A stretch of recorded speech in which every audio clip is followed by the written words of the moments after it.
अस्सलामुअलैकुम। तो हम अभी करते हैं पांच पेपर के questions of the chapter of linear inequalities. ठीक है, तो आगे बढ़ते हैं। सही है। तो ये मेरे पास क्वेश्चन है एक पास्ट पेपर का। तो इसमें आपसे कह रहा है the region R is defined by the inequalities these. ठीक है, अब देखो यार, कह रहा है on the diagram shade and label the region R. सही है, तो किस तरह करेंगे? देखो भाई, यहाँ पे आपको इनइक्वालिटी दी हुई है। सही है, और अब आपको रीजन आइडेंटिफाई करना है ग्राफ पर। किस तरह करोगे? अब देखो, पहली इनइक्वालिटी क्या है हमारे पास? ये x is greater than equal to 2 and x is less than equal to 8। अब देखो, आप क्या करोगे? आपको पहले तो वो लाइंस आइडेंटिफाई करनी है जो कि बेसिकली रीजन आर को सराउंड की हुई है। ठीक है, तो लाइंस बनाने के लिए आप क्या करो? इक्वल्स टू हटाकर, सॉरी, इनइक्वालिटी हटाकर आप इक्वल्स टू लगा दो। तो अभी क्या बन गया? एक्स इज इक्वल टू 2, ये एक लाइन है, और एक्स इज इक्वल टू 8, ये एक लाइन है। इसको आप ड्रॉ कर लो। कहाँ पर ड्रॉ कर लो? ग्राफ पे। तो हमें पता है भाई, हम पढ़ चुके हैं कोऑर्डिनेट ज्योमेट्री में कि एक्स इज इक्वल टू 2 जो होता है वो इस तरह बनता है, वर्टिकल, है ना? ये लाइन बन गई है एक्स इज इक्वल टू 2। और एक्स इज इक्वल टू 8 किस तरह बनेगी? अगेन इस तरह, 8 से पास करेगी। ठीक है, तो ये लाइन हमने फॉर्म कर ली है। सही है, अब वो क्या बोल रहा है इनइक्वालिटी में? अब वो बोल रहा है भाई कि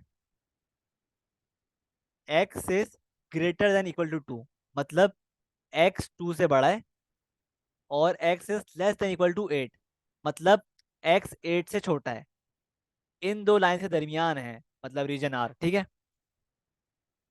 बेस्ड ऑन दिस इनइक्वालिटी। सही है, सही है। तो अब आगे बढ़ते हैं और अब बात करते हैं सेकंड इनइक्वालिटी की, जो हमसे बोलती है कि y is greater than equal to 5, less than equal to 10। Again वही काम करो, ये हटाकर आप लगा दो इक्वल्स टू।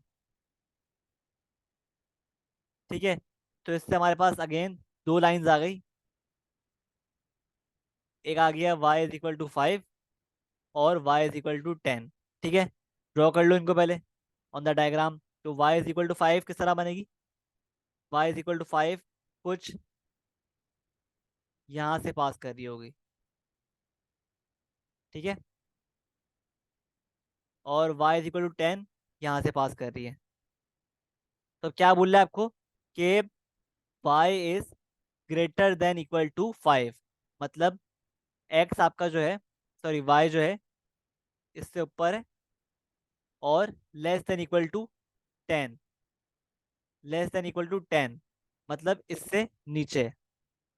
तो मतलब based on these two inequalities, अभी तक आपका रीजन जो है वो लाई कर रहा है कुछ यहाँ पर, है ना? लेकिन ये ऑब्वियसली फाइनल आंसर नहीं है, क्योंकि अभी एक इनइक्वालिटी बची है। अब बात करते हैं, आगे बढ़ते हैं और बात करते हैं इस इनइक्वालिटी की, x plus y is greater than equal to 10। तो अब क्या करेंगे? अगेन लाइन को ड्रॉ करने के लिए आप ये हटाकर क्या लगा दोगे? Equals to. तो x plus y is equal to 10। अब देखो, हमने पढ़ा था चैप्टर में, हम पढ़ चुके हैं चैप्टर में, कि अगर आपके पास ये ग्राफ है और एक लाइन दोनों एक्सेस से पास कर रही हो, यहाँ भी ए से पास कर रही है, यहाँ भी ए से पास कर रही है, तो ऐसी लाइन की इक्वेशन क्या होती है? X plus y is equal to a. ठीक है, तो अब चेक करो, यहाँ पर भी हमारे पास x plus y is equal to 10 है। तो इस केस में भी लाइन इस तरह ड्रॉ होगी और 10 से पास कर रही होगी दोनों एक्सेस पर। मतलब लाइन जो बन रही है वो बन रही है इस तरह। ठीक है, ये लाइन बन रही है जो 10 से यहाँ यहाँ पास कर रही है, और 10 से यहाँ भी पास कर रही है। सही है, अब क्या बोल रहा है कि x plus y is greater than equal to 10, मतलब ये रीजन रिक्वायर्ड है। तो चेक कर रहे हो, अब मुझे बताओ, based on all three inequalities region R कौन सा है? तो ऑब्वियसली रीजन आर कौन सा है हमारे पास?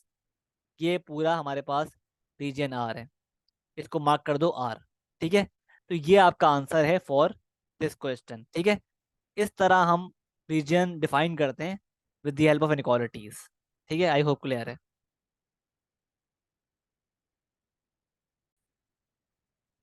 अच्छा, अब आगे बढ़ते हैं और इस क्वेश्चन की बात करते हैं। इसमें आपसे बोल रहा है कि आपको एक ग्राफ दिया हुआ है। The sides of triangle A B C are formed by the straight lines with equation y x is equal to 3, y is equal to 6 और y is equal to x plus half. अब obviously आपको पता है भाई, ये जो इसने lines बताई हैं हमें, ऑब्वियसली ये लाइन क्या होगी? x is equal to 3। ठीक है, और ऑब्वियसली ये लाइन होगी, ये line y is equal to 6। और जो ये लाइन बची ना, ये फिर हो जाएगी y is equal to x plus half. ठीक है, अब क्या बोल रहे हैं पार्ट ए में? The region inside the triangle is defined by three inequalities, write down these three inequalities. तो बहुत इजी है। अब मुझे बताओ, ये जो रीजन है ट्राइंगल के अंदर, ये जो है इस लाइन के इस तरफ है ना? ये जो है इस लाइन के इस तरफ है। सही है, और मैंने बताया था आपको कि अगर आपके पास लाइन इस तरह हो और ये वाला रीजन रिक्वायर्ड हो, तो ये होता है हमारे पास greater than equal to region. सही है, तो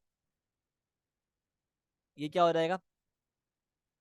लाइन थी y is equal to x plus half, तो इस लाइन के इस तरफ वाला रीजन रिक्वायर्ड है, तो ये हो जाएगा y is greater than equal to x plus half. ये आ गई आपकी पहली इनक्वालिटी।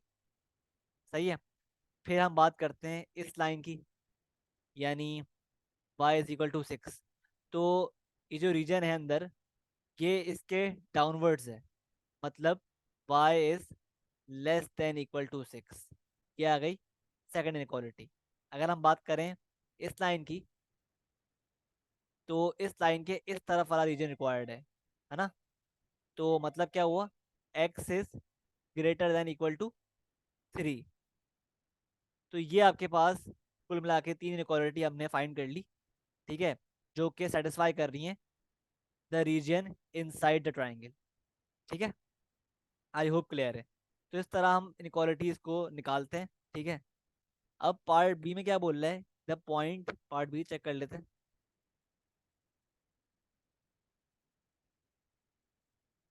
पार्ट बी में क्या बोल रहा है कि the line, the point 4 comma k where k is an integer lies inside the triangle, find the value of k। ठीक है, अब देखो भाई, हमें k निकालना है ना। तो देखो हमारे पास ये जो लाइन थी क्या थी? x इज इक्वल टू 3, मतलब ये पॉइंट 3 है। ठीक है, तो यहाँ पे कहीं होगा 4। ठीक है, तो क्या बोल रहा है? पॉइंट है 4 कॉमा के, मतलब x कोऑर्डिनेट क्या है? 4, और y कोऑर्डिनेट है k। तो अब y कोऑर्डिनेट निकालने के लिए 4 यहाँ पे होगा कहीं। तो मतलब क्या हुआ कि जो y कोऑर्डिनेट है वो कहीं यहाँ पे लाई कर रहा है। क्या मतलब हुआ? मतलब इसका ये हुआ कि y कोऑर्डिनेट इस लाइन के बीच में है और इस लाइन के बीच में है। ठीक है, ये लाइन कौन सी है? y is equal to 6। ठीक है, तो obviously y is less than 6 होगा, और साथ ही y इज इस लाइन के ऊपर होगा, मतलब y is greater than equal to x plus half. ठीक है, तो अगर मैं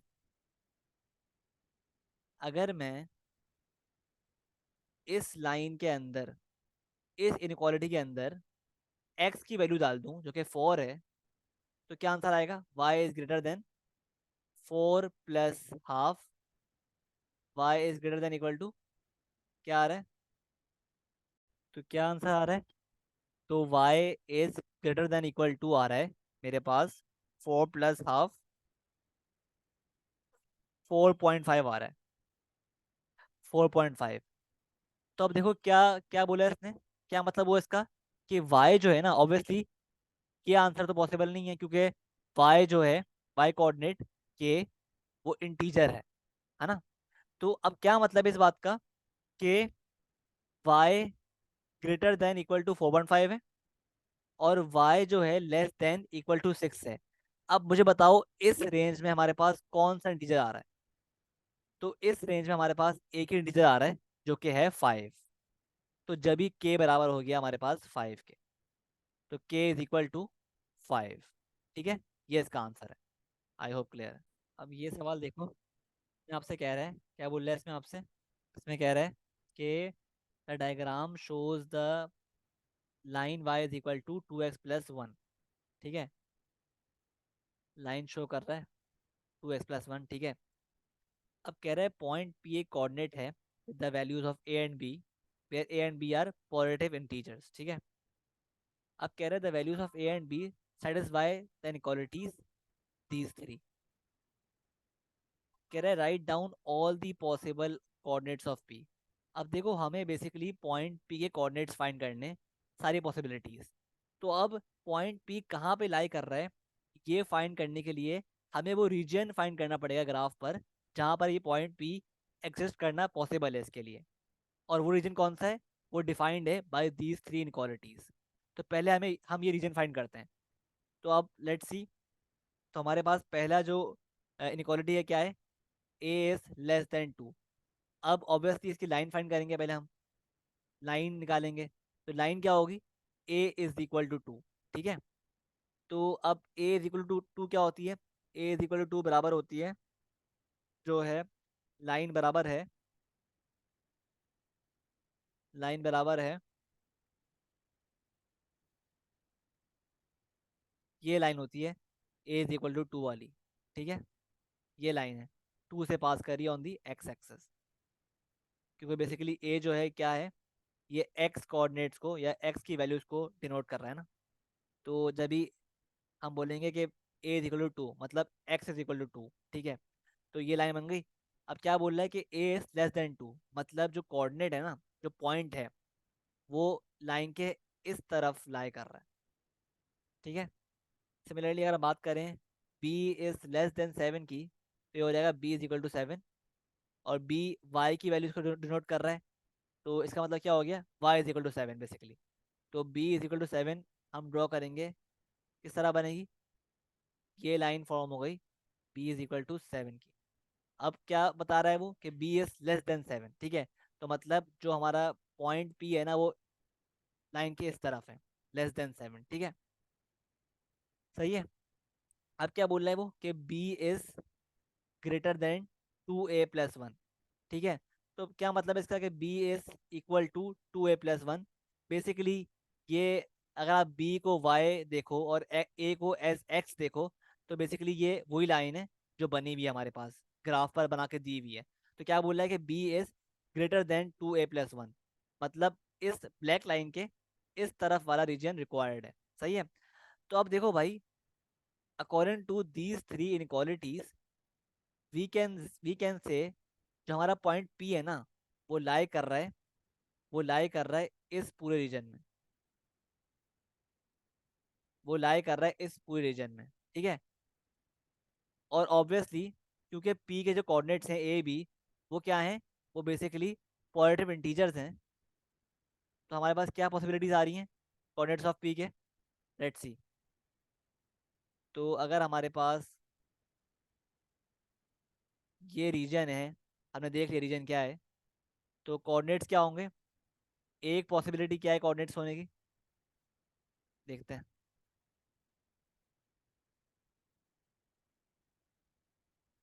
अब पहली पॉसिबिलिटी जो बन रही है पॉइंट पी का, वो क्या है भाई, ये पॉइंट पी ये है। सही है, तो क्या कोऑर्डिनेट है इसके, इसके कोऑर्डिनेट्स है मेरे पास 1, 6। ठीक है, एक और पॉसिबिलिटी क्या है, कि क्या पता पी ये पॉइंट हो। ठीक है, क्या कोऑर्डिनेट है इसके, 1,5। और क्या पता पी ये कोऑर्डिनेट हो, ये सॉरी पॉइंट हो। क्या कोऑर्डिनेट्स है इसके, 1,4। ठीक है।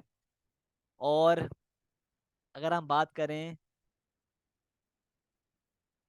अब मुझे बताओ इसके अलावा कोई ऐसा पॉइंट है जिसमें हमारे पास जो ए और बी हैं वो पॉजिटिव इंटीजर्स आ रहे हो। अगर हम लेट से इसकी बात करते हैं, इस जगह की बात करते हैं, तो यहाँ पर ये 0.5 है, 0.5 है, और ये है 3, वाई कोऑर्डिनेट 3 है। तो अब मुझे खुद बताओ, क्या ये इंटीजर है? नहीं ना, जबकि उसने कहा हुआ है क्वेश्चन में कि ए और बी जो है वो बोथ क्या हैं, पॉजिटिव इंटीजर्स। तो बेस्ड ऑन दिस हमारे पास सिर्फ और सिर्फ पी की 3 पॉसिबिलिटीज हैं जो हमने लिख ली हैं अपने पास। ठीक है, तो आपका ये बेसिकली आंसर है for part for this question. ठीक है, आई होप क्लियर है। अच्छा, अभी ये सवाल देखो, कह रहे हैं the diagram shows 3 lines, x is equal to 8, x plus y is equal to 21, और 2y is equal to 12 plus x. अब देखो इसने इन लाइंस को ना लेबल नहीं किया हुआ, लेकिन आपको पता है यार कि ये जो लाइन है ना, डॉटेड लाइन जो है, ये ऑब्वियसली कौन सी लाइन होगी, ये होगी x इज इक्वल टू 8। ठीक है, सही है। और सिमिलरली ये जो लाइन है ना, ये सलांट लाइन ये वाली, हमने पढ़ा है भाई चैप्टर में कि अगर आपके पास ये ग्राफ है और लाइन इस तरह जा रही हो ना, इस तरह जा रही हो, ठीक है, तो वो क्या होती है, उसकी इक्वेशन होती है x plus y is equal to a, जहाँ पर ए वो नंबर है जिससे ये लाइन पास करी होती है ऑन बोथ दी एक्सेस। अब यहाँ पे नंबर तो नहीं बना हुआ, लेकिन मोस्ट लाइकली ये वही लाइन है। ठीक है, तो यहाँ पर हमारे पास एक्स प्लस वाई इक्वल 21 दिया हुआ है, तो मतलब ये 21 होगा। ठीक है, जिससे ये पास कर रही है। ठीक है, तो ये लाइन भी हमने देख ली, कौन सी लाइन है ये, x plus y is equal to 21। अब ऑब्वियसली थर्ड लाइन कौन सी बची है, ये वाली, तो ये होगी 2y is equal to 12 plus x. ठीक है, अब हमने वंस लाइन को लेबल कर लिया। अब कह रहे हैं find the coordinates of B. अब देखो कोऑर्डिनेट्स ऑफ बी निकालने हैं, तो किस तरह निकालोगे। अब कोऑर्डिनेट्स ऑफ बी निकालने के लिए हमें उन दो लाइन को साइमल्टेनियसली सॉल्व करना पड़ेगा जो कि पॉइंट बी को कट कर रही हैं। तो पॉइंट बी ये रहा, एक तो ये लाइन गुजर रही है पॉइंट बी से, और एक ये लाइन गुजर रही है। तो हमें इस लाइन को और इस लाइन को आपस में सॉल्व करना पड़ेगा simultaneously to find the coordinates of B. तो x इज इक्वल टू 8 और 2y is equal to 12 plus x. तो x 8 है, इसको इंसर्ट कर दो इस इक्वेशन में, क्या बन गया, 2y is equal to 12 plus 8। 2y बराबर हो गया 20 के,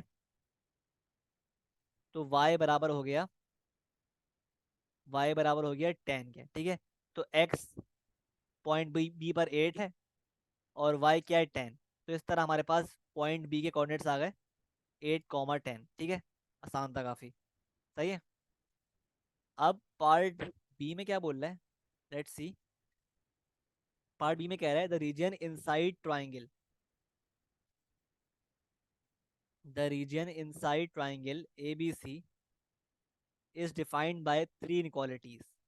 One of these is x plus y is less than 21. Find the other two inequalities. तो देखो हमने हमें पता है भाई कि जो रीजन ABC के अंदर है ना, ट्राइंगल ABC के अंदर रीजन है, वो इन 3 लाइन से कवर्ड है। ठीक है, इन तीनों लाइन से कवर्ड है। तो ऑब्वियसली अगर हम बात करें इस लाइन की, तो इस लाइन के इस तरफ है रीजन जो रिक्वायर्ड है हमें, सही है। तो जब भी उसने दिया हुआ है हमें कि x plus y is less than 21, less than equal to क्यों नहीं आ रहा, क्योंकि ये लाइंस जो है ना, ये डॉटेड है।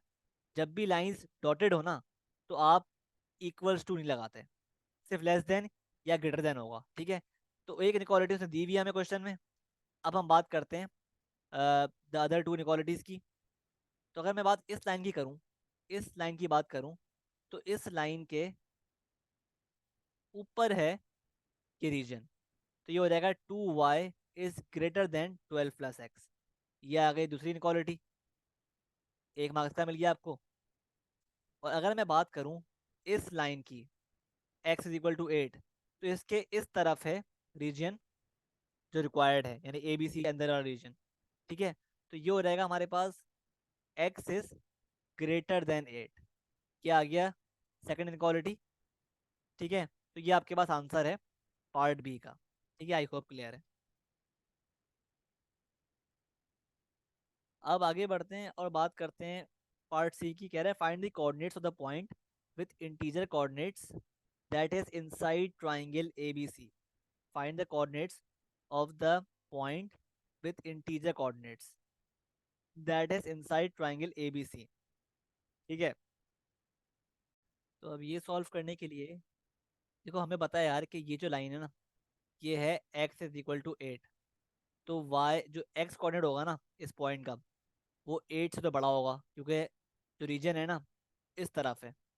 तो x कोऑर्डिनेट लेट्स से अगर 9 है, ठीक है, क्योंकि 8 के बाद जो इंटीजर आता है ना हमारे पास वो 9 आता है। तो अब x कोऑर्डिनेट अगर 9 है, तो let's see the y coordinate. ठीक है, अब देखो x कोऑर्डिनेट 9 है ना, ठीक है, तो अब बारी बारी आप x की वैल्यू डालो, इंसर्ट करो इन दो इनक्वालिटीज में, क्योंकि y coordinate between should be greater than this line and less than this line, है ना, जब वो इस रीजन के बीच में आएगा। ठीक है, तो अगर मैं x की वैल्यू 9 इस इक्वेशन में डालता हूँ, तो क्या आ जाएगा? 9 + y > 21। तो y < 21 - 9 क्या हो गया? तो y < 12।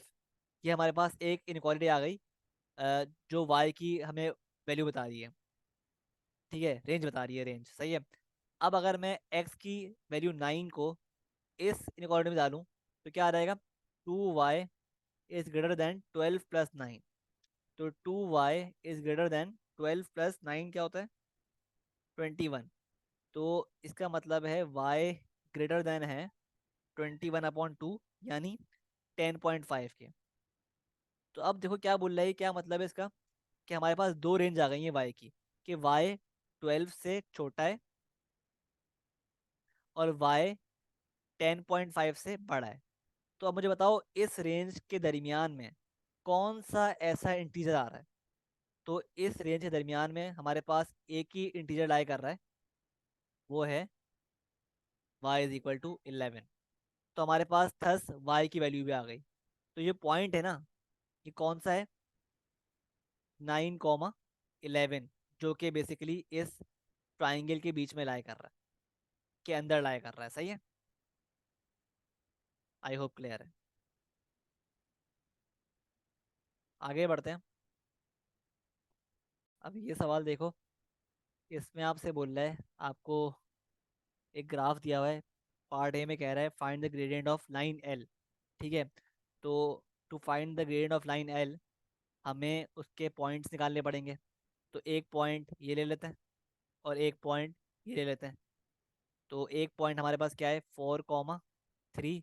और एक पॉइंट है हमारे पास 0, 1। ठीक है, तो क्या होता है?